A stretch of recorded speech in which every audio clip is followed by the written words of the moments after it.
Worst prison food in America. Rotten meals behind bars revealed. Rotten on arrival. Before we begin, subscribe now, because the truth you're about to hear was never meant to leave the prison walls. The smell hit first. Not the disinfectant tang you'd expect in a state-run facility, but a sickly sweet stench that clung to the air like rot in a butcher's freezer. Guards walking the tier waved their hands in front of their faces, joking about mystery meat. But for the men locked behind steel bars, there was no escape from it. On the tray that night sat a chunk of grayish ground beef, its surface glistening with a green sheen. Next to it, bread so stale it crumbled into dust at the touch. And beneath the beans, at least 3 writhing maggots, alive and moving, as if the meal itself was still breathing. The inmates at Hinds County Jail in Mississippi would later testify that this was no isolated mistake. It was part of a pattern, a hidden epidemic in America's prisons where rotten food wasn't just a health crisis, it was punishment. One prisoner pushed the tray back through the slot, gagging, demanding it be taken away. Another scraped his bread across the bars, watching flakes of mold scatter to the floor. But most of them ate anyway. Hunger was more powerful than disgust. That night, a young man named Deshaun Miller, barely 21 years old, doubled over in his bunk hours after forcing the food down. He clutched his stomach, sweat soaking his thin jumpsuit, while his cellmate pounded the door, begging for medical help that never came. By dawn, Deshaun was gone. His death certificate would later read, undetermined causes. Inside the walls, however, the whispers were clear. He'd been poisoned, not by arsenic or cyanide, but by the very food the state provided. The story of America's prison food crisis doesn't start with Deshaun. It doesn't end with him either. His was just one name in a growing list of men and women across the United States who got sick or worse after being served meals that looked more like garbage than sustenance. In Michigan, court records reveal inmates fed meatloaf so rancid it smelled of ammonia. In Arizona, prisoners claimed bread routinely arrived with mold spots large enough to cover a hand. In Illinois, a lawsuit documented trays crawling with live insects. It sounds like an urban legend, too grotesque to be true. But follow the money and a darker picture emerges. Behind every rotten tray is a contract. Behind every contract is a private vendor saving pennies on the dollar, cutting corners in kitchens that outsiders never see.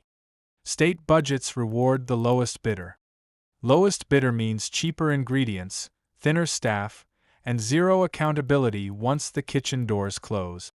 In many cases, the very companies tasked with feeding thousands of inmates have been sued repeatedly for serving food labeled unfit for human consumption. And yet, the contracts remain. The deeper investigators dug, the clearer the pattern became. Food wasn't just failing the inmates, it was weaponized against them. Letters smuggled out of Florida prisons described correctional officers taunting inmates. Eat it or starve, nobody cares. In Texas, reports surfaced of guards deliberately denying commissary food as punishment, leaving prisoners with no choice but to swallow rotten beans or go without. Even more chilling, unconfirmed testimony from multiple prisons suggested that food became part of the power games inside. Gangs sometimes controlled access to the commissary, forcing desperate inmates to trade loyalty or violence for something edible. For the state, meals were supposed to cost around $2 a day per inmate. For the men on the inside, the true cost was far higher. But where exactly did the rot begin? Investigators traced one of the biggest names in the prison food industry, Aramark, a multi-billion-dollar corporation contracted by several states to feed tens of thousands of prisoners. In 2014, Michigan fined Aramark after inspectors found food shortages, maggots in kitchen areas, and workers caught smuggling contraband.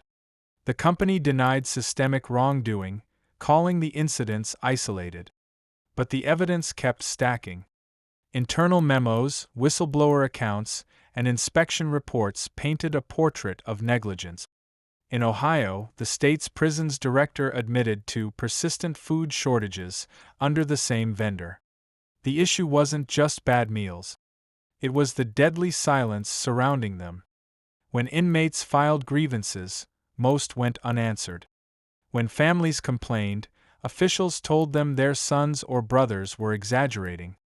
And when the press tried to investigate, access was denied under the guise of security concerns.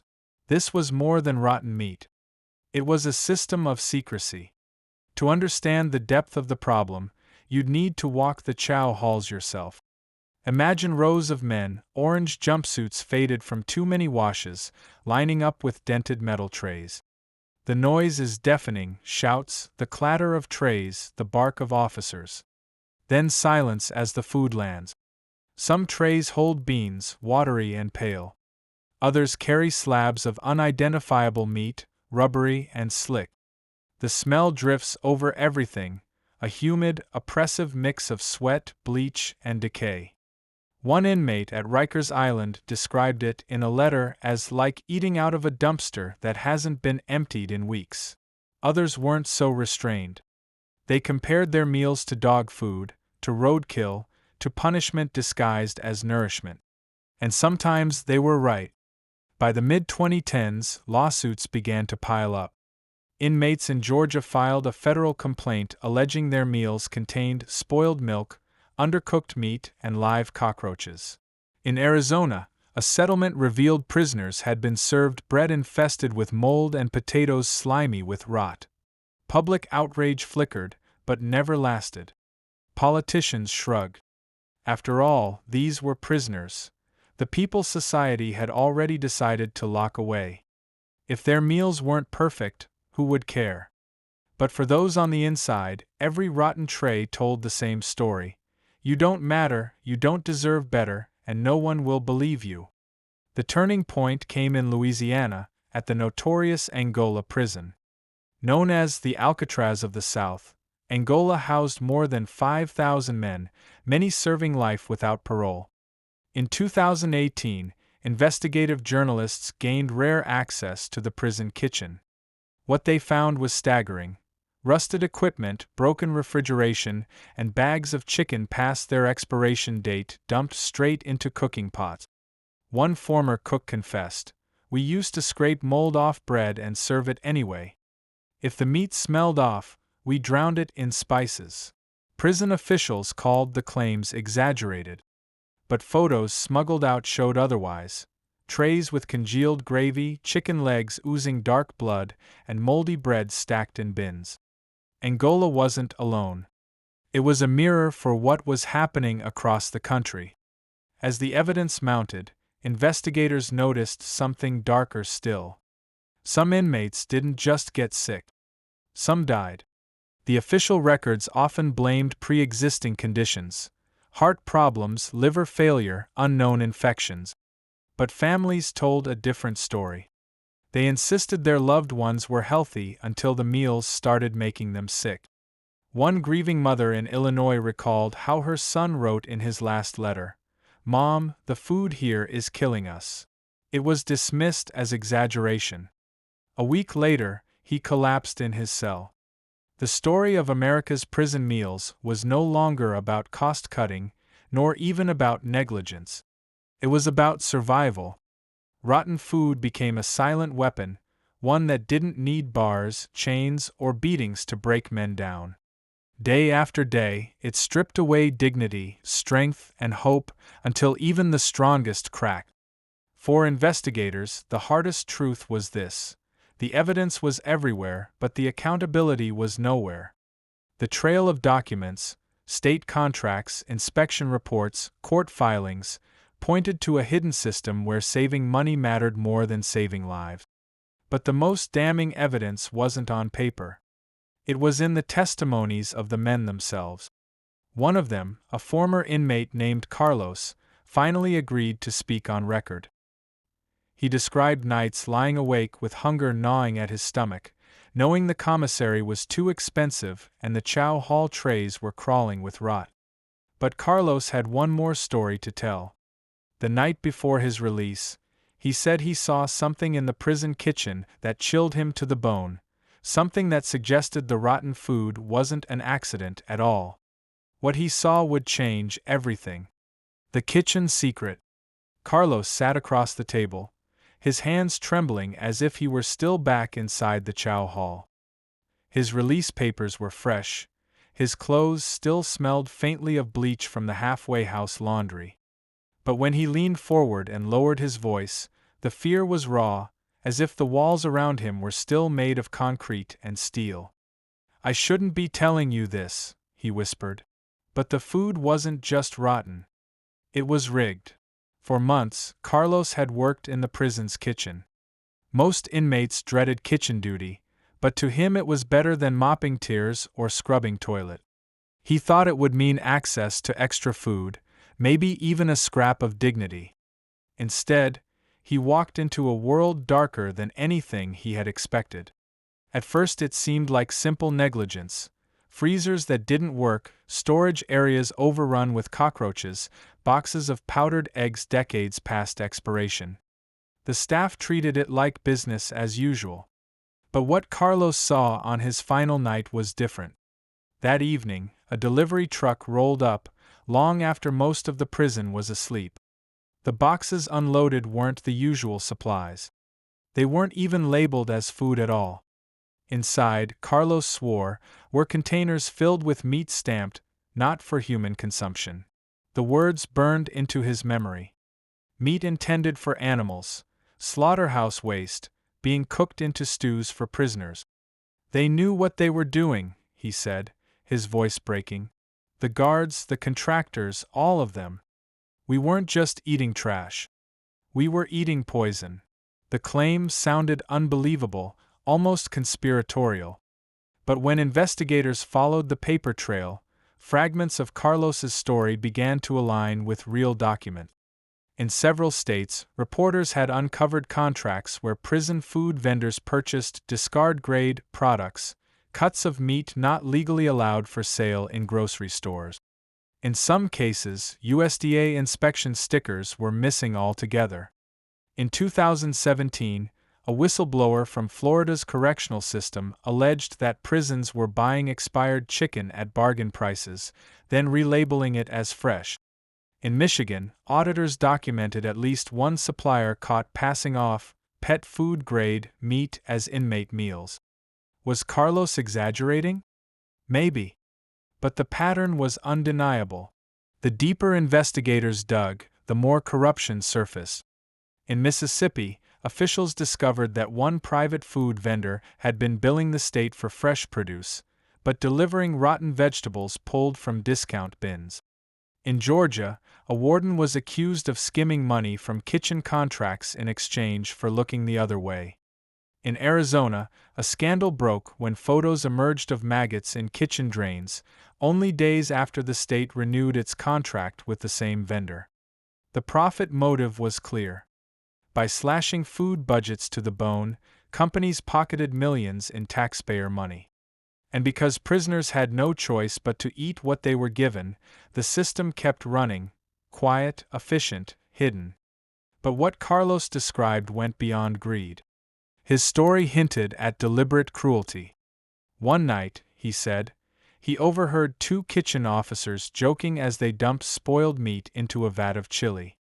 "They don't care," one laughed. "These animals will eat anything." The other replied, "Hell, half of 'em won't make it out anyway." Carlos never forgot those words.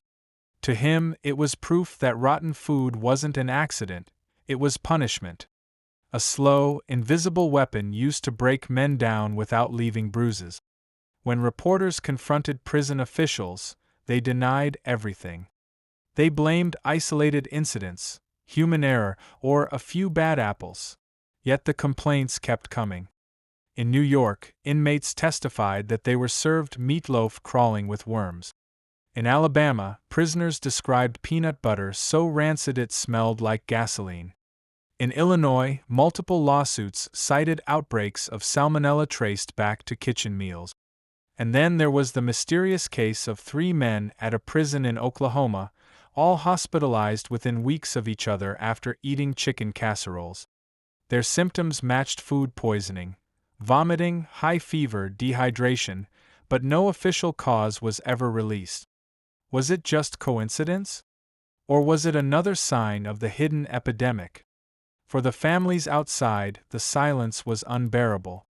Mothers wrote letters to wardens, pleading for answers. Wives called local journalists, begging them to look deeper. Most never received a response. "They don't care," one woman told reporters, clutching a stack of unanswered letters from her husband. "To them, our loved ones aren't people anymore. They're bodies on trays." The investigation widened. Public records revealed that many of the largest prison food contracts were worth hundreds of millions of dollars.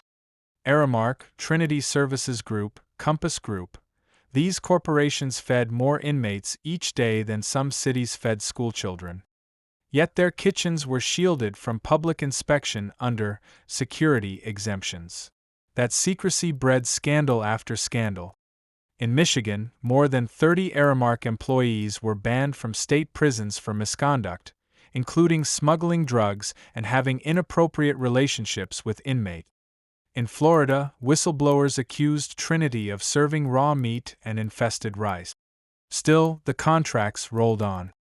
Carlos's testimony wasn't just a horror story. It was a key to understanding how deep the rot really went. And then, something strange happened. Only weeks after Carlos spoke out, investigators tried to contact him again. His phone was disconnected. His halfway house said he had left without notice. No one could find him. Had he gone into hiding? Had someone silenced him? Unconfirmed reports later claimed that Carlos was seen in another state under a different name, terrified for his life. But no official record ever surfaced. His disappearance only fueled the suspicion that his story was true. As word spread, other former inmates began stepping forward. One described guards mocking prisoners with trays of spoiled milk, forcing them to drink it under threat of solitary confinement. Another recalled being hospitalized for food poisoning, only to be charged medical fees he couldn't pay. Perhaps most chilling was a letter from a prisoner in Louisiana. "This isn't about bad food. This is about control. They don't have to beat us if they can starve us slow." By now, the investigation had shifted from individual horror stories to a larger question: was rotten food in America's prisons a byproduct of neglect, or part of a deliberate system of punishment and profit? As investigators followed the contracts, the lawsuits, and the whispers from inside, they uncovered one more lead. A name. An anonymous source claimed there was a high-ranking official, a man known only as the broker, who controlled food contracts across multiple states, pocketing millions while inmates suffered. The broker's identity was hidden behind shell companies and subcontractors. But his influence, the source said, reached from coast to coast. Finding him would mean exposing not just one scandal, but an entire criminal network operating in plain sight. And then came the shocking discovery. Buried in court filings from a Georgia lawsuit was a single invoice, one that matched Carlos's story exactly. A shipment labeled animal byproduct, not for human consumption, delivered straight to a prison kitchen. It wasn't just rumor anymore. It was real. The investigation had reached a new level of danger. Families wanted justice. Former inmates wanted their voices heard. Corporations wanted silence.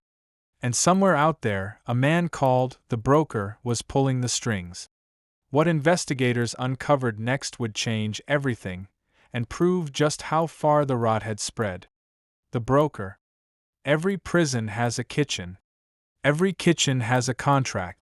And every contract, it seems, leads back to the same shadow. The documents were the first to vanish. A week after investigators uncovered the invoice stamped animal byproduct, not for human consumption, the court clerk responsible for handling the case reported her office broken into. Nothing else was touched: computers, cash, personal files, all untouched. The only thing missing were the prison food invoices. It could have been coincidence. But in the world of prison contracts, there are no coincidences. The deeper they dug, the more the name resurfaced. The broker. He wasn't on paper. No signature, no corporate title. But his presence lurked in the shadows of every food deal across the South and Midwest. Prison administrators whispered about him behind closed doors. Vendors avoided saying his name on calls. But everyone seemed to know he existed. One whistleblower, a former state procurement officer, agreed to meet under strict anonymity.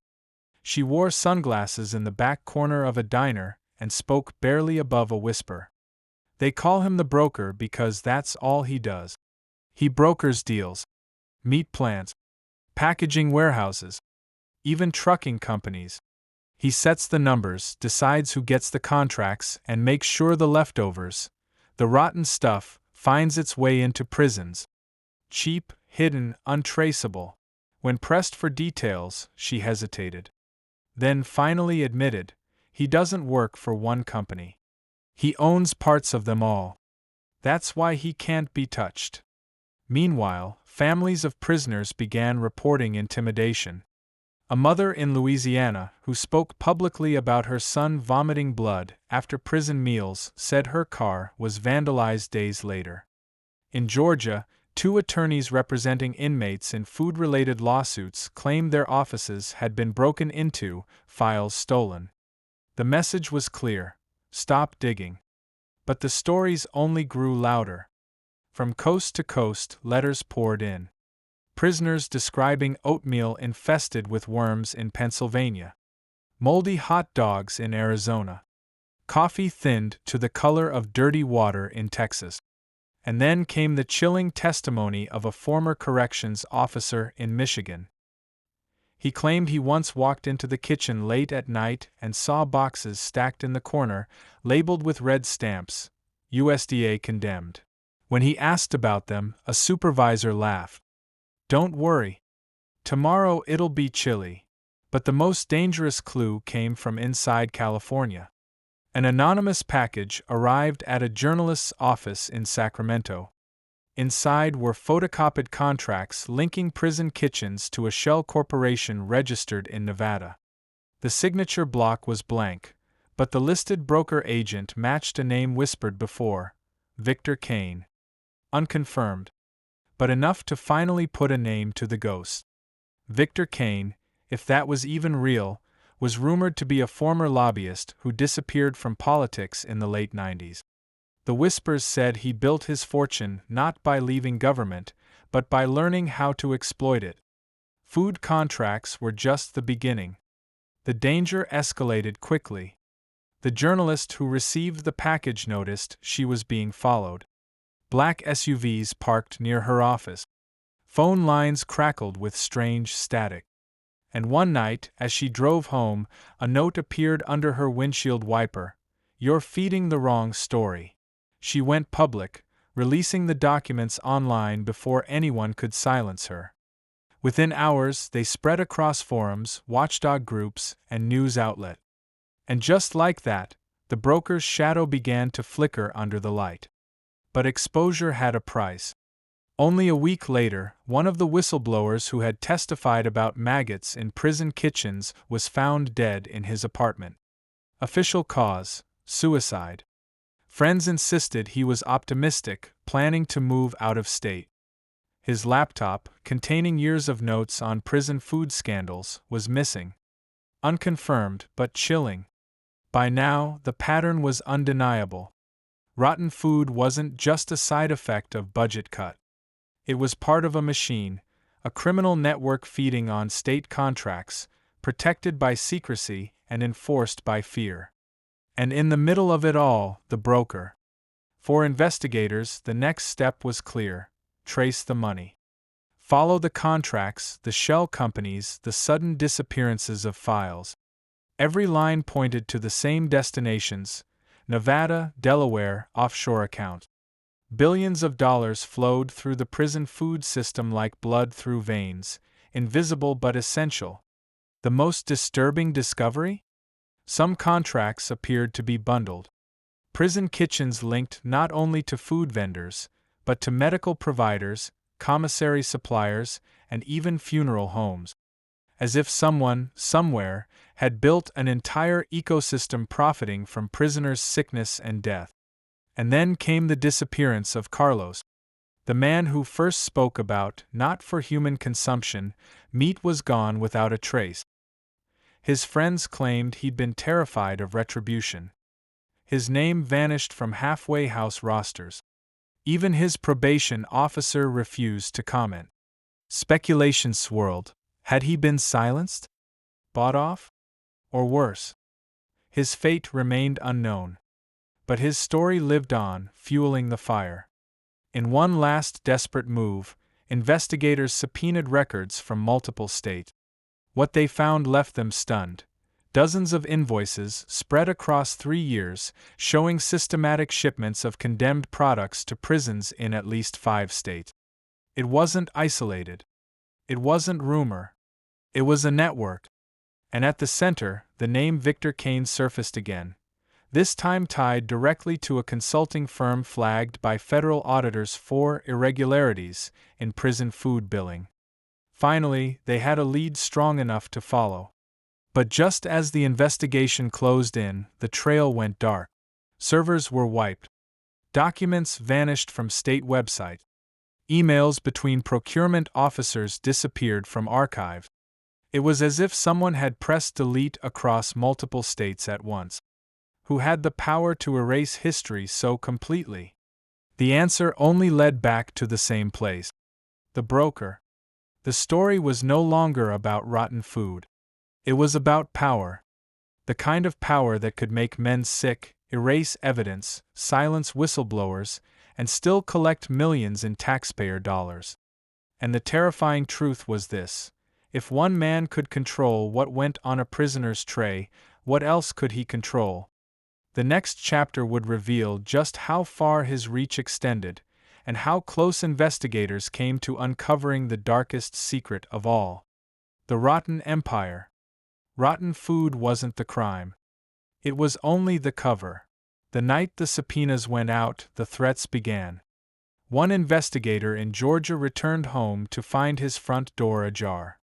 Nothing was stolen, except a single file folder labeled Kane or Procurement. Another, in California, reported a car following her for 3 nights in a row. On the 4th, a note appeared taped to her windshield. Eat carefully. You're next. At first, the team thought it was intimidation. But soon, intimidation turned into disappearance. In Louisiana, a mid-level contractor scheduled to testify about food shipments never arrived at court. His phone went dead. His office was found ransacked, papers shredded, hard drives missing. In Michigan, a prison cook who had spoken about condemned meat suddenly retired and left the state. His neighbors swore they saw unmarked vans outside his home days before he disappeared. And in Florida, the most chilling incident: a corrections officer who had leaked photos of maggots in kitchen drains was found drowned in a canal. Official ruling: accident. Locals called it murder. The rot was spreading faster than anyone could track. But one piece of evidence remained, hidden in plain sight. Buried in years of procurement data, investigators found irregular bundling of contracts. Food vendors weren't just providing meals. They were linked to commissary suppliers, medical contractors, and funeral homes. The system was circular. Food made prisoners sick, medical contractors billed the state for treatment, and funeral homes profited from the dead. It was an economy of suffering. And it all traced back to shell corporations connected to one man, Victor Kane. The closer they came, the stranger the trail became. Kane's name never appeared directly on the contract. Instead, he used layers of corporate fronts: a Nevada shell company owned by another in Delaware, which was in turn owned by a trust in the Cayman Islands. But one name kept reappearing: Atlas Provisioning, LLC. Atlas was listed as a consulting partner for at least 7 state prison food contracts. On paper, it didn't own anything, But the financials showed millions flowing through its accounts, then vanishing overseas. Atlas was Kane's ghost. Investigators tried to track Atlas's leadership. What they found was chilling. The listed CEO, a woman named Linda Avery, had died 5 years earlier. Yet her name remained on new contracts signed after her death. The listed CFO was a man who didn't exist. His social security number belonged to a child who had died in the 1980s. It wasn't a corporation. It was a mask. As pressure mounted, the public began to take notice. Families of prisoners staged protests outside state capitals, holding up photos of moldy bread and expired milk cartons. Former inmates gave interviews describing meals that left them sick for days. But the backlash was met with silence. Governors deflected questions. Wardens denied knowledge. Food vendors issued press releases calling the accusations baseless. Behind the curtain, Kane's empire kept running. Then, the break came from an unexpected place. A retired USDA inspector reached out to the investigative team. He claimed that for years, shipments marked condemned were quietly redirected, not destroyed, not discarded, but sold off at steep discounts. The buyers?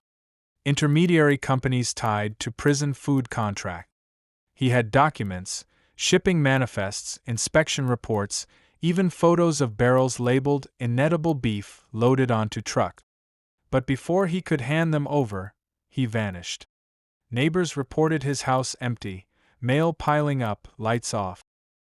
His car was found abandoned near a truck stop. The documents were gone. It was as if he had never existed. By now, the investigators knew they weren't just chasing corruption. They were chasing a machine designed to erase its own track. Every lead was buried. Every witness silenced. Every trail ended in fire. But then, a sliver of light.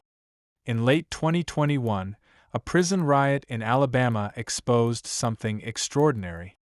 Amid the chaos, inmates broke into the kitchen and filmed what they found: boxes of expired meat stacked to the ceiling, vats of spoiled milk, and binders of invoices left open on the desk.